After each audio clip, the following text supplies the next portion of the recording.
আসসালামু আলাইকুম রহমতুল্লাহি ওবরকাতুহ। সম্মানিত দর্শক, যে বিষয়টি নিয়ে বা যে খবরটি নিয়ে আলোচনা করব, এটি বেশ পুরনো, কিন্তু রাজনীতি একটি চলমান প্রক্রিয়া। সেই চলমান প্রক্রিয়াতে এটির গুরুত্ব অসাধারণ।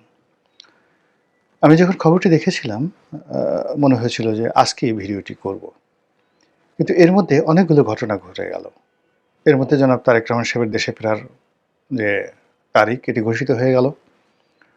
ওসমান হাদি গুলিবিদ্ধ হলো, হাসপাতালে এখন খুব মর্মান্তিক অবস্থায় তিনি আছেন।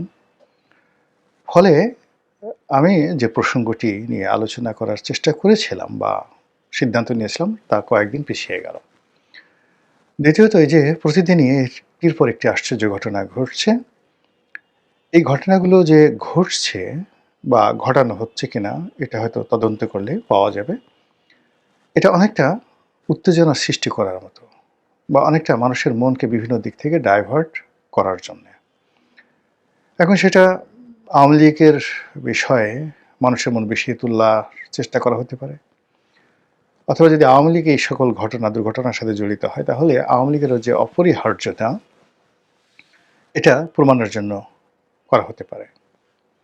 বা এই যে প্রতিদিন যে অতি আশ্চর্য ঘটনাগুলো ঘটেছে, এটি নির্বাচনের যে ট্রেন, এটাতে গতি দেওয়ার জন্য হতে পারে, অথবা নির্বাচনটিকে বানচাল করার জন্য হতে পারে। যেমন হাদির গুলিবিদ্ধ হওয়ার পরে স্বয়ং প্রধান উপদেষ্টা বলছিলেন যে এই হাদির উপর যে গুলিবর্ষণ করা হয়েছে মূলত নির্বাচনকে বানচাল করার জন্য। তো যে সকল রাজনৈতিক বিশ্লেষক, আওয়ামীপন্থী যে সমস্ত বুদ্ধিজীবী রয়েছেন, তারা প্রথম দিন থেকে বলে আসছিলেন যে ডক্টর মোহাম্মদ ইউনূসের অধীনে নির্বাচন হওয়া সম্ভব নয়, আমরা এটা মানব না। আর এক পক্ষে বলার চেষ্টা করছিলেন যে উনি যেহেতু সরকারের কোনো আইন শৃঙ্খলা রক্ষা করতে পারছেন না, কাজে তার পক্ষে একটা সুষ্ঠু নির্বাচন, অবাধ নির্বাচন করা সম্ভব নয়। আরেকটি পক্ষ বলার চেষ্টা করছিলেন যে এই ভদ্রলোক নিজেই ক্ষমতায় থেকে যেতে চাচ্ছেন। তো তার বিপরীতে খুব অল্প সংখ্যক লোক, এখনো পর্যন্ত তাদের সংখ্যা খুব অল্প, মনে প্রাণে বিশ্বাস করেন যে ডক্টর মোহাম্মদ ইউনূস শেষ পর্যন্ত সঠিক সময় একটি ভালো নির্বাচন উপহার দিতে পারবেন এবং সেটা করার তার যোগ্যতা রয়েছে। তো এই যখন অবস্থা, ঠিক সেই সময়টাতে আমি যে শিরোনামটি নিয়ে আলোচনা করছি, এটি মূলত আমাদের রাজনীতির একটা ফান্ডামেন্টাল একটা ইনস্ট্রুমেন্ট। অর্থাৎ এদেশের নির্বাচনে আপনি যেভাবে বলেন না কেন, আওয়ামী লীগ একটা বৃহৎ শক্তি। আর এই বৃহৎ শক্তিটি যেহেতু এখন নেতিবাচক অবস্থায় আছে, এটি ভাঙা সম্ভব নয়। অতীতে আওয়ামী লীগকে বহুবার ভাঙার চেষ্টা করা হয়েছে, বিএনপিকে বহুবার ভাঙার চেষ্টা করা হয়েছে, কিন্তু আমাদের দেশের যে পারিবারিক রাজনীতির ট্র্যাডিশন বা ঐতিহ্য, সেই ঐতিহ্যের কারণে কখনোই রাজনৈতিক দলগুলো পরিবার প্রথার বাইরে যেতে পারেনি। সেদিক থেকে একমাত্র দল আছে বাংলাদেশে যেটা মূলধারার, সেটা হলো জামায়াতে ইসলামী, যেটা কিছুটা হলো পরিবারের যে বলায় তার থেকে তারা বাইরে বেরোতে পেরেছে। যখন গোলাম আজম সাহেব ছিলেন সর্বেসর্বা, তখন তার পরিবারের উপর, মানে তার পরিবারই মূলত এইটিকে নিয়ন্ত্রণ করত। পরবর্তী মতিউর রহমান নিজামী সাহেব যখন এলেন, তখন তার পরিবারের একটা বিরাট প্রভাব ছিল। কিন্তু এখন এই মতিউর রহমান নিজামীর পরে যারাই নেতৃত্বে এসছেন, তারা এখানে হয়তো জামাতের মধ্যে ইন্টারনালি খুব সিক্রেট গ্রুপিং আছে, কিন্তু পরিবারতন্ত্র এই মতিউর রহমান নিজাম সাহেবের পরে আমরা শুনি নেই। কিন্তু এর বাইরে জাতীয় পার্টি বলেন, বিএনপি, আওয়ামী লীগ, এই তিনটি দল অ্যাবসলিউটলি 100% পরিবার প্রথা দ্বারা নিয়ন্ত্রিত। বড় বড় নেতা বিভিন্ন সময় চেষ্টা করেছেন এই দলের বিরুদ্ধে রুখে দাঁড়ানোর জন্য। জাতীয় পার্টি বহুবার ভেঙেছে, টুকরো টুকরো হয়েছে। কত যে টুকরো হয়েছে তার কোনো ইয়াত্তা নেই। কিন্তু এরশাদের প্রাধান্য, যাকে বলা এখানে, কমানো যায়নি। এরশাদের পরে সবাই হয়তো আশা করেছিল যে জি এম কাদের নেতৃত্বে আসলে এই পারিবারিক প্রথাটা থাকবে না, এবং এখন জাতীয় পার্টির যে ফ্র্যাকশন, সেই ফ্র্যাকশনে all of the stars of the Jatiya Party এবং যারা মানে টুকরা টুকরা অবস্থায় ছিলেন, বাংলাদেশের রাজনীতিতে তারা কিংবদন্তি, তারা সবাই একত্র হয়েছেন। সেটা আনোয়ার হোসেন মঞ্জু বলেন, রুহুল আমিন হাওলাদার বলেন, আনিসুল ইসলাম মাহমুদ বলেন, মুজিবুল হক চুন্নু বলেন, সবাই এখন একদিকে। আর অন্যদিকে জাস্ট একটা নাম নিয়ে বসে আছেন জি.এম. কাদের এবং শামীম হায়দার পাটোয়ারি। কিন্তু এই যে পরিবারতন্ত্রের কারণে মানুষের একটা দৃষ্টিভঙ্গি যে ওই গ্রুপটি হয়তো শক্তিশালী। এটা এরকম আরকি একটা বাংলাদেশের অবস্থা। তো সেই দিক থেকে বাংলাদেশে আওয়ামী লীগের যে অবস্থান, শেখ পরিবারের আধিপত্য এবং শেখ হাসিনার যে নেতৃত্ব, এটাকে বাদ দিয়ে রাজনীতি হচ্ছে না, হবে না। এবং গত ১৫ মাস ধরে পুরো রাষ্ট্রযন্ত্র সর্বোচ্চ চেষ্টা করেছে। কিন্তু শেখ হাসিনার নামটাই মাইনাস করা যায়নি। তাকে ভয় দেখানো যায়নি। আওয়ামী লীগকে শেখ হাসিনা থেকে বিচ্ছিন্ন করা যায়নি। তো সেই দিক থেকে বারবার যেটা হচ্ছে যে ঘুরে ফিরে শুধু শেখ হাসিনার কথাই সামনে চলে আসে।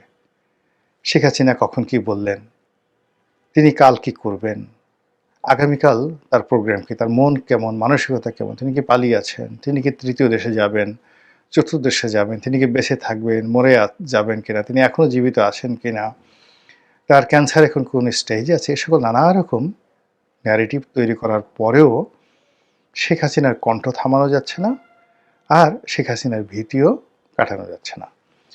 এগুলোকে সামাল দেওয়ার জন্য সরকার তার প্রোপাগান্ডা মেশিন দিয়ে নানা রকম, যাকে বলা হয়, আবহাওয়া তৈরি করছে, নানা রকম ওয়েব, বড় বড় ঝড় ঝাপটা তৈরি করার চেষ্টা করছে।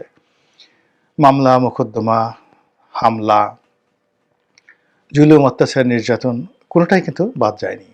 আর এখানে যে সকল রাষ্ট্রীয় মেশিনারিজগুলো সাধারণত পলিটিক্যাল নেতাদেরকে সর্বনাশ করার জন্য ব্যবহার করা হয়, সেগুলো সবই হচ্ছে। কিন্তু ডে বাই ডে দেখা যাচ্ছে যে ও একটা ছোট্ট উদাহরণ দেই। এখন জুনায়েদ আহমেদ পলক জেলখানাতে ছিলেন, এখনও আছেন, কিন্তু প্রথমে একেবারে ভীষণ রকম বিমর্ষ, ভীষণ রকম বিমর্ষ, মাথা নিচু করে আসতেন যেতেন, তারপরে হাত জোড় করে থাকতেন, সালাম দিতেন। পরবর্তীতে তিনি ভয়ে সেই সালাম দেওয়াও বন্ধ করে দিলেন। আসা যাওয়ার পথে বললেন যে আমি আপনাদের সাথে সালাম দেওয়ার চেষ্টা করলে আমার উপর শাস্তি আরোপিত হয়। হঠাৎ করে দেখা গেল যে সেই পলক, মানে তার শিকলবন্দি হাত, হ্যান্ডকাপ পরানো হাত, সেটি উঁচু করে তিনি স্লোগান দিচ্ছেন, তারপর জাতীয় সঙ্গীত গাইছেন। এটি রীতিমতো আওয়ামী লীগ যারা বিরোধী তাদের জন্য একটা চপেটাঘাত, থাপ্পড়ের মতো ঘটনা ঘটে যাচ্ছে। এবং আওয়ামী লীগের অন্যান্য সহযোগী যারা আছেন, যেমন হাসানুল হক ইনু সাহেব আছেন, ইনি তো উঠতে বসতে মস্করা করছেন, আসতে যেতে তিনি মস্করা করছেন। দীপুমণি সাহেব, মানে সাহেবা, তিনি যাতায়াত করছেন, সেই মানে অ্যাজ ইট ইজ তিনি যখন শিক্ষামন্ত্রী ছিলেন, পররাষ্ট্রমন্ত্রী ছিলেন, তখন যেভাবে হেলে দুলে হাঁটতেন, ঠিক একইভাবে তার সেই ছন্দময় গতি আবার নতুন করে চালু হয়ে গেছে। তো এই দৃশ্য যেভাবে আমরা দেখছি, একই সঙ্গে কিন্তু আওয়ামী লীগের যারা প্রতিপক্ষ তারাও দেখছেন। তো এই কারণে কি হলো, তারা আওয়ামী লীগকে অবদমিত করার জন্য, শেখ হাসিনাকে অবদমিত করার জন্য নানা রকম তৎপরতা তারা চালাচ্ছেন। এবং এই তৎপরতার মধ্যে কয়েকদিন আগে সরকারের পক্ষ থেকে বলা হলো যে খুব দ্রুত ভারত এবং বাংলাদেশের মধ্যে যে বন্দি বিনিময় চুক্তি রয়েছে সেটি কার্যকর হবে, এবং সবার আগে সাবেক স্বরাষ্ট্রমন্ত্রী, যাকে তারা এ যুগের কসাই এই হিসেবে গালাগাল করে, তো সেই আসাদুজ্জামান খান কামাল, তাকে বাংলাদেশে ধরে আনা হবে, গ্রেপ্তার করে আনা হবে। কেউ কেউ আরও এক দফা এগিয়ে গিয়ে বলার চেষ্টা করলো যে ভারত সরকারকে নমনীয় করা হয়েছে এবং এটা আমেরিকার মধ্যস্থতায় এই কাজটি করা হয়েছে, এবং যে কোনো মূল্যে ভারতকে রাজি করানো হয়েছে, তারা শেখ হাসিনাকে বাংলাদেশে ফেরত দেবে। আর এক পক্ষ বলার চেষ্টা করা হলো যে না, ফেরত আনার দরকার নেই, ঝামেলা বাড়িয়ে লাভ নেই, তাকে তৃতীয় বা চতুর্থ কোনো দেশে হস্তান্তর করলেও আমরা অনেকটা সুখে শান্তিতে থাকতে পারবো। তো এই যখন আলাপ আলোচনা চলছে, ঠিক সেই সময়টাতে পররাষ্ট্র উপদেষ্টা জনাব তৌহিদ, তিনি বেশ স্পষ্ট গলায় বললেন যে ভারত যদি স্বেচ্ছায় ইচ্ছে করে শেখ হাসিনাকে আমাদের হাতে ফেরত না দেয়, তাহলে সরকার হিসেবে, রাষ্ট্র হিসেবে এই মুহূর্তে শেখ হাসিনার বিরুদ্ধে আমাদের কিছুই করার নেই। এর চেয়ে উত্তম জবাব আর হতে পারে না, এর চেয়ে দুর্বল জবাব আর হতে পারে না, আর এর চেয়ে আত্মহত্যামূলক সরকারের জন্য জবাব হতে পারে না। এবং এই বক্তব্যের ফলে আওয়ামী লীগের যে কুয়াত, আওয়ামী লীগের যে শক্তিমত্তা, সাহস, আওয়ামী লীগের মধ্যে যে আশা ভরসা, এটা অন্তত 100 গুণ বেড়ে গেল। আর জনাব তৌহিদ তিনি যেহেতু খুব ঝানু একজন কূটনীতিবিদ এবং অনেকটা লিবারেল, ব্যক্তিগতভাবে ধানাই পানাই করা এরকম জিনিস তাকে দেখে মনে হয় না যে তিনি এই কাজগুলো করতে পারেন। তো কাজেই তিনি দীর্ঘদিন তার যে কূটনৈতিক জীবন সেখানে বুঝতে পারেন যে বাংলাদেশের রাজনীতিতে, কূটনীতিতে, অর্থনীতিতে এবং পররাষ্ট্রনীতিতে ভারতের গুরুত্ব কতখানি যাকে বলা হয় প্রভাব বিস্তার করে। অতি সম্প্রতি ভারতের পররাষ্ট্রমন্ত্রী জনাব জয়শঙ্কর, যাকে বলা হয় নরেন্দ্র মোদীর পরে সবচেয়ে প্রভাবশালী ব্যক্তিত্ব, তিনি শেখ হাসিনাকে নিয়ে কথা বলতে গিয়ে খুবই গুরুত্বপূর্ণ একটি সাক্ষাৎকার তিনি দিয়েছেন। ওই দেশের যে সবচেয়ে প্রভাবশালী টেলিভিশন এনডিটিভি, তো সেটার যিনি প্রধান সম্পাদক তার সঙ্গে একটি সাক্ষাৎকার দিতে গিয়ে তিনি যেটি বলেছেন শেখ হাসিনার সম্পর্কে, যে শেখ হাসিনা এখানে কতদিন থাকবেন এটা হাসিনা জি, মানে honourable Sheikh Hasina, your excellency Sheikh Hasina, তার উপর নির্ভর করে। অ্যাজ ইট ইজ মনে হচ্ছে যে শেখ হাসিনা সেখানে আছেন তার ইচ্ছাতে, তিনি স্বাধীন, তিনি যতদিন ইচ্ছা সেখানে থাকবেন এবং তিনি যখন মনে করবেন বাংলাদেশে যাওয়ার জন্য তিনি সিদ্ধান্ত নেবেন, তিনি তখনই সেটা যেতে পারবেন। তো ভারতের পররাষ্ট্রমন্ত্রীর এই ধরনের কথা, এটা রীতিমতো একটা বোম ফাটিয়ে দিয়েছে হাসিনা বিরোধীদের মাথার উপরে। যে যেখানে তারা প্রচার করছে ভারত ফেরত দেবে আসাদুজ্জামান খান কামালকে, যেখানে তারা প্রচার করছে বন্দি প্রত্যাবর্তন নীতি অনুযায়ী শেখ হাসিনাকেও আনা যাবে, তাকে ধরে নিয়ে আসবো, যেখানে তারা প্রচার করছে যে শেখ হাসিনাকে ভারত এখন লায়াবিলিটিস মনে করছে এবং তারা অন্য কোনো দেশে, তৃতীয় কোনো দেশে অথবা চতুর্থ কোনো দেশে তারা শেখ হাসিনাকে হস্তান্তর করবে, এবং অনেকে বলার চেষ্টা করেছিলেন যে রাশিয়াতে তাকে পাঠানো হতে পারে। তো সেই জায়গাতে জনাব জয়শঙ্কর যেভাবে শেখ হাসিনার পক্ষে বললেন, মনে হচ্ছে যে ভারত শেখ হাসিনার নিজের দেশ, অথবা ভারতের যে বর্তমান সরকার সেই সরকারের উপরে শেখ হাসিনার প্রভাব এতটা বেশি যে তিনি সেখানে স্বেচ্ছায় আছেন এবং যা ইচ্ছা তাই করতে পারছেন। রাজনৈতিক মিটিং, এরপর বক্তৃতা দেওয়া, বিবৃতি দেওয়া, সাক্ষাৎকার দেওয়া, স্বাধীনভাবে চলাফেরা করা, আত্মীয় স্বজনের সাথে সাক্ষাৎ করা থেকে শুরু করে সকল সুযোগ সুবিধা একজন একটা স্বাধীন মানুষের মতো তিনি করতে পারছেন।